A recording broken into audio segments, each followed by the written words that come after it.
Une petite séquence de mobilité dans cette vidéo, séquence qui sollicitera la mobilité du dos dans toutes les directions. On commence par quelques étirements sur le tapis. Allongez-vous sur le dos, genoux fléchis, les pieds sur le sol pour étirer les muscles qui servent à la flexion et à l'extension de hanche. Pour cela, vous décollez un pied du sol, attrapez l'arrière de la cuisse juste sous le creux du genou avec les deux mains et vous gardez les coudes bien étendus, bien relâchés pour, sur l'expiration, on a déjà fait ça ensemble, étendre la jambe, pousser le talon vers le plafond. Inspire, relâche et on recommence. Pour à chaque expiration, sentir l'étirement dans les ischio-jambiers, les muscles à l'arrière de la cuisse.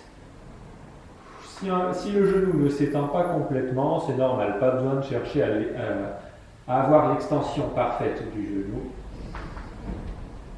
Gardez bien le bassin au sol, n'enroulez pas le bas du dos.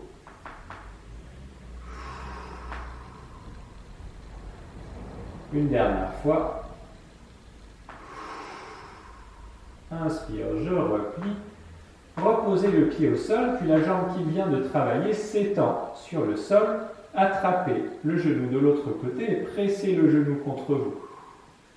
L'autre jambe s'étend bien au sol. Vous pouvez augmenter un petit peu cette extension en poussant dans le talon de la jambe étendue pour sentir l'étirement en haut et en avant de la cuisse du côté étendu. On reste pour 3 longues respirations. Vous pouvez même contracter le fessier côté étendu.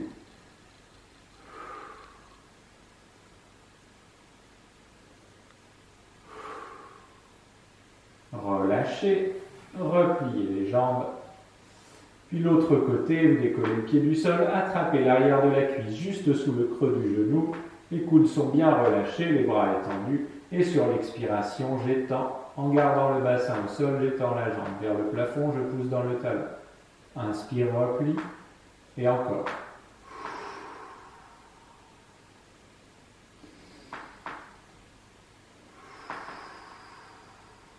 Si l'extension de genou n'est pas complète, pas de problème. Inspire, relâche. Expire, je cherche à étendre, je pousse dans le talon. Encore une fois.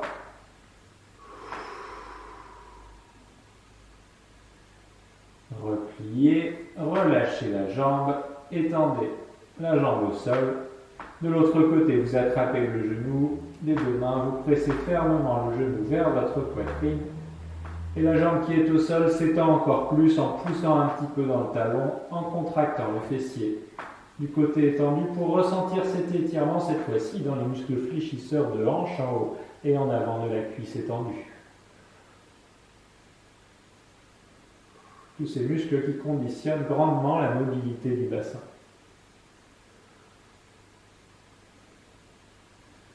Relâchez. Repliez les jambes et cette fois-ci, décollez les deux pieds pour attraper les genoux et presser les genoux contre vous. Vous pressez bien les genoux contre vous de manière à former vraiment une boule avec votre corps. Et vous pouvez même décoller un petit peu la tête et les épaules et vous pressez bien les genoux contre vous. Relâchez, reposez la tête et vous faites ça sur l'expiration. Entrez dans la boule la plus petite possible que vous pouvez former avec votre corps. Inspire, relâche et puis une dernière fois.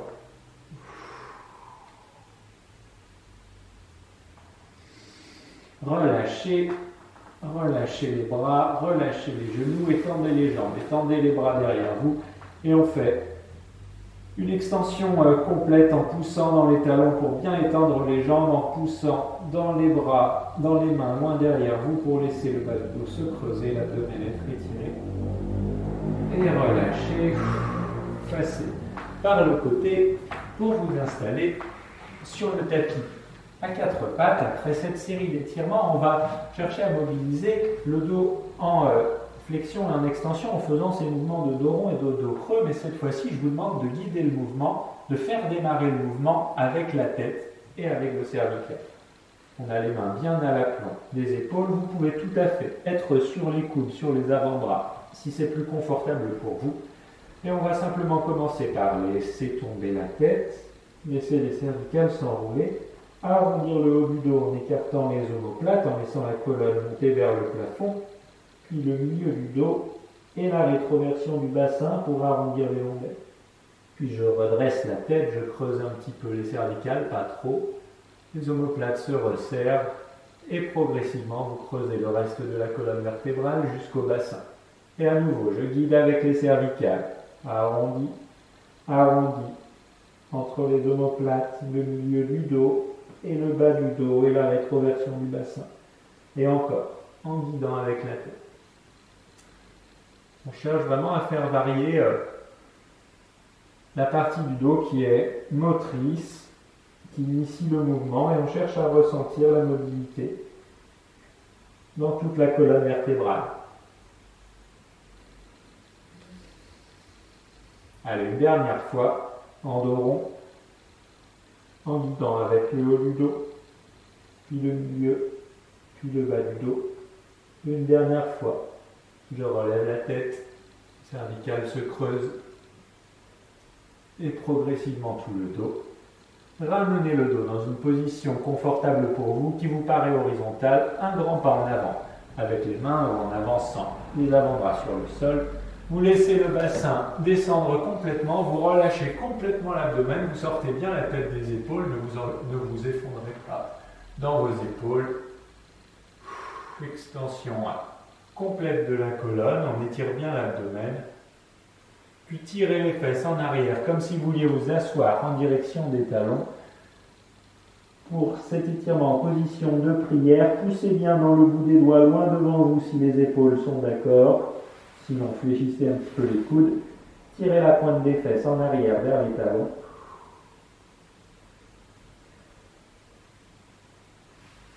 Et relâchez. Relâchez. La suite se passe encore sur le dos, sur le tapis. Vous allez vous placer sur le dos. À nouveau, les genoux sont bien fléchis, même position qu'au début de la séance. Puis joignez les mains face à la poitrine, de sorte que vos bras forment une sorte de cercle, comme si vous teniez un gros ballon entre vos bras. On cherche à garder cette forme avec les bras, et je vous demande de laisser ce ballon, et donc les bras, descendre d'un côté. Ça décolle une épaule du sol, et vous allez laisser la tête descendre côté opposé, et les genoux également descendre côté opposé. Pas évident, hein? Ramenez la tête et les genoux dans l'axe, ramenez ce ballon imaginaire que vous tenez entre les bras, au-dessus de votre poitrine, et évidemment, même chose de l'autre côté. D'abord les bras, on cherche à garder un cercle bien rond, et de l'autre côté, la tête tourne, et les genoux descendent de l'autre côté. On reste un tout petit peu, on ramène la tête et les genoux, les bras, et on recommence le premier côté. On laisse l'épaule se décoller d'un côté, se rapprocher du sol de l'autre. Tête et genoux descendent côté opposé. Ramenez la tête et les genoux d'abord, puis les bras. Deuxième côté. Tête et genoux s'inclinent sur le côté opposé. Puis reviennent dans l'axe, puis je ramène les bras. Et encore une fois de chaque côté. Gardez les épaules loin des oreilles, vous pouvez relâcher un petit peu les bras si ça vous permet de trouver du relâchement. Évitez de tétaniser. D'abord les bras, une épaule se décolle, tête et genoux côté opposé.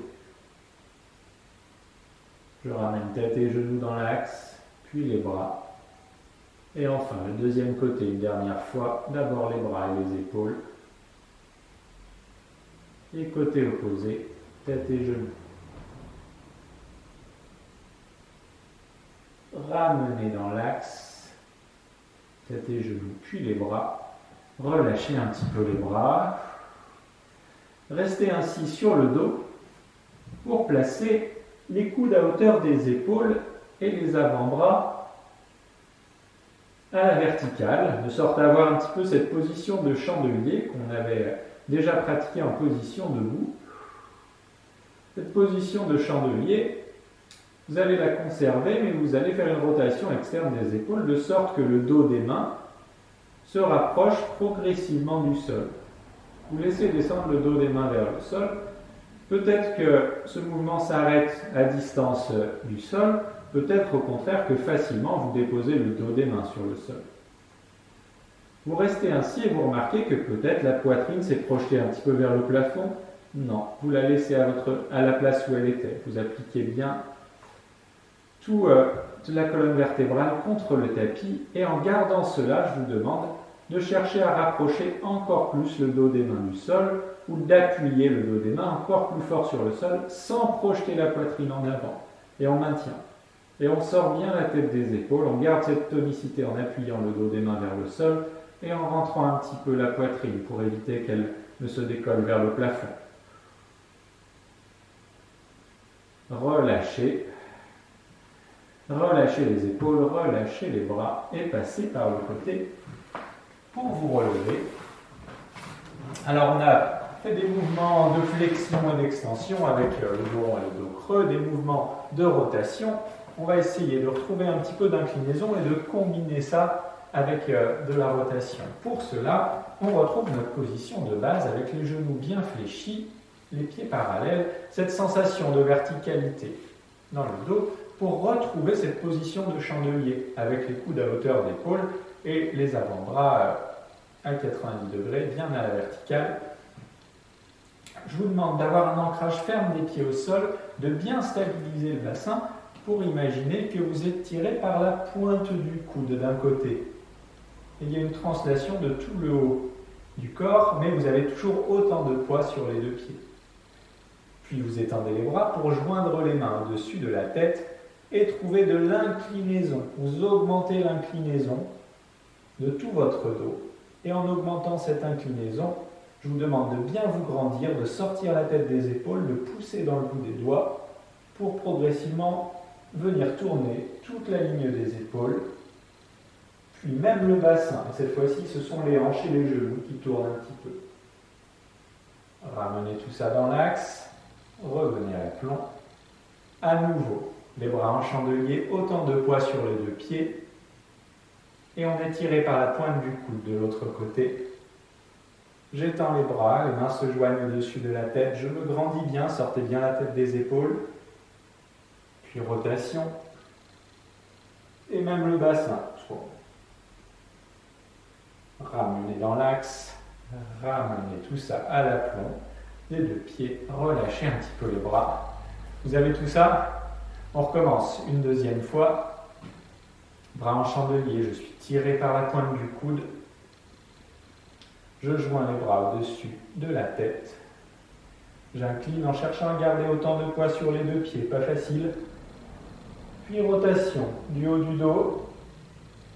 Et je laisse partir également le bassin. Ramenez dans l'axe. Bras en chandelier. Tiré par la pointe du coude, toujours autant de poids sur les deux pieds. Pas évident de ressentir ça. Je me grandis bien en joignant les mains au-dessus de la tête. Je continue de me grandir, d'avoir du poids sur les deux pieds pour trouver une rotation, une inclinaison, puis une rotation. Et je laisse partir le bassin. On ramène. Relâchez un petit peu les bras. Troisième et dernière fois, si les épaules fatiguent un petit peu, n'allez pas forcément vers une extension complète. Vous pouvez garder les bras légèrement fléchis. Bras en chandelier. Tirez par la pointe du coude. Je joins les mains. Je m'incline davantage. Rotation du haut du dos. Et je laisse partir le bassin également. On ramène. Tac, tac, tac. Bras en chandelier. Tiré par la pointe du coude, autant de poids sur les deux pieds. Je me grandis, je trouve plus d'inclinaison. Toujours du poids sur les deux pieds, puis rotation du haut du dos. Et je laisse partir le bassin, les genoux et les hanches participent au mouvement. Puis je ramène dans l'axe. Relâchez bien les bras. Relâchez complètement. Et on enroule tranquillement. D'abord la tête, puis le haut du dos. Gardez les genoux fléchis pour enrouler. Puis toute la colonne. Arrêtez-vous à un endroit qui est confortable pour vous. C'est peut-être un peu plus haut, c'est peut-être tout en bas. Un ou deux bons soupirs. Puis gardez les genoux fléchis, le nombril légèrement rentré. Pour dérouler la colonne un étage après l'autre. En haut, vous allez placer les paumes de main dans le bas du dos. Poussez un petit peu le bassin en avant. Pour une extension maximale en regardant un point quelque part loin en haut et en avant. On trouve cette extension complète. Et on relâche tranquillement. Et on fait ça une deuxième fois. Gardez les genoux fléchis, nombril légèrement rentré pour enrouler. Et quand vous êtes en bas, je vous demande de joindre vos mains et de venir simplement poser vos mains juste en haut de la nuque, à la jonction entre le haut de la nuque et la base du crâne, là où vous pouvez faire reposer vos mains et reposer vos bras en les relâchant complètement. Relâchez complètement la tête, relâchez complètement les bras et les épaules. Pour ajouter un tout petit peu de poids au niveau du haut des cervicales et de la tête et sentir peut-être que l'étirement se propage le long de la colonne jusque dans le milieu du dos. Encore un bon soupir. Relâchez les mains, laissez pendre les bras, gardez les genoux bien fléchis et le nombril légèrement rentré pour dérouler. À nouveau, les paumes de main se placent dans le bas du dos, ou au niveau du... Voilà, vraiment tout en bas du dos, juste au-dessus du bassin. Vous poussez le bassin vers l'avant. Pour garder un point loin en haut et en avant. Relâchez, relâchez bien. Terminons par une bonne inspiration en haut. Remplissez bien la cage thoracique. Et soufflez. Et c'est terminé pour cette petite séquence de mobilité.